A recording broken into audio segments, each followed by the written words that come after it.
بسم اللہ الرحمن الرحیم۔ پیارے بچوں، آج ہم پڑھیں گے کچھ محاورات، ان کے معنی اور بنائیں گے ان کے جملے۔ آب آب ہونا، شرمندہ ہونا، پانی پانی ہونا۔ جب وقاص چوری کرتے ہوئے پکڑا گیا تو وہ مارے شرم کے آب آب ہو گیا۔ آپے سے باہر ہونا، بہت زیادہ غصے میں آنا۔ سلیمان گالی سن کر آپے سے باہر ہو گیا۔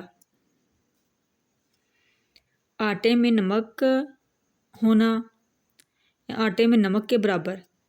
بہت تھوڑا ہونا، پاکستان میں ہندو آٹے میں نمک کے برابر ہیں، یعنی کہ بہت کم ہیں۔ آسمان ٹوٹ پڑنا، آسمان ٹوٹ پڑنا، آفت آ جانا۔ اگر تم میرا کام کر دو گے تو کون سا آسمان ٹوٹ پڑے گا۔ پیارے بچوں، آج کے لیے بس 5 ہی محاورات ہیں، ان کی پریکٹس کیجیے اور ان کو اچھی طرح سمجھ لیجیے۔ تو امید ہے کہ معنی کے ساتھ آپ کو اچھی طرح سمجھ آ گئی ہوگی۔